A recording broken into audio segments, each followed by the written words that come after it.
In today's video, we'll learn the 3 easy steps to change or start any habits. Step 1, make it tiny.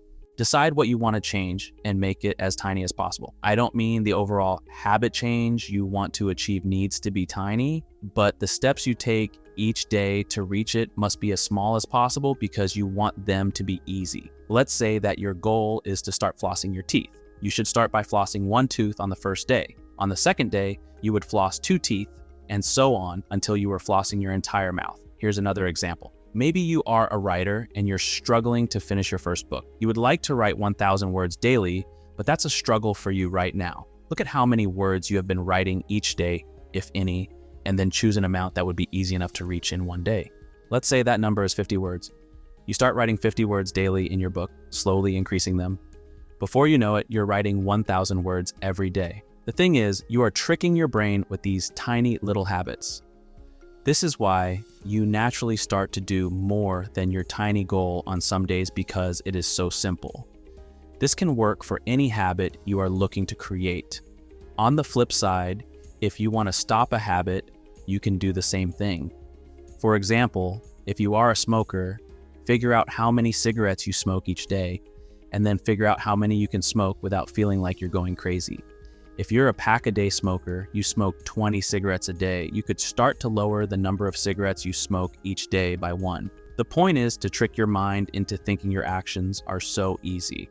Step 2, change your perspective. We have all heard the saying, same song, different day. This is how a lot of people feel about their lives. They look at how they do the same thing daily without any change. Maybe they wake up and go for a walk each morning and walk in the same direction. Then they eat the same breakfast, have the same cup of coffee, go to work, have the same lunch, and so on. This is perfectly normal for everybody.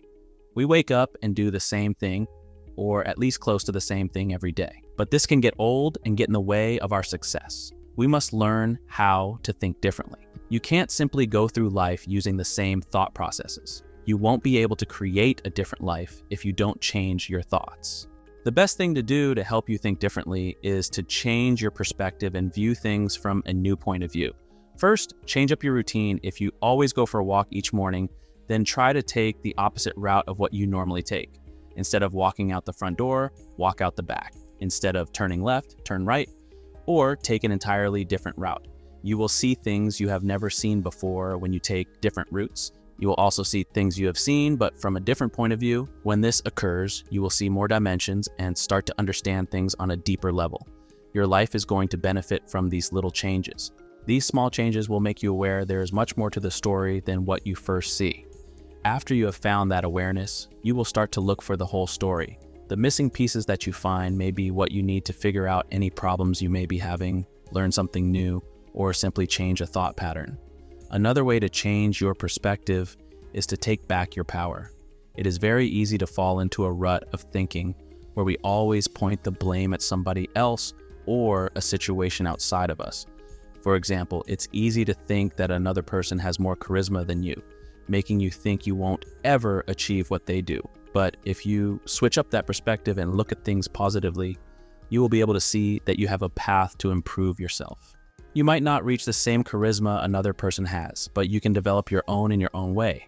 While this may feel weird or uncomfortable initially, you can live your power and make your success based on your skills while acknowledging that you can create better skills. So, what is the best way to take your power back? Is there something within your life that you need to take ownership of and find a different perspective? If you focus on the fact that you have the power to change, you will discover that you feel better about yourself and that your perspective has started to change.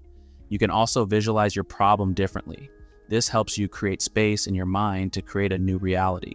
For example, imagine that you have climbed to the top of a very tall mountain and you look in front of you. What is it that you see?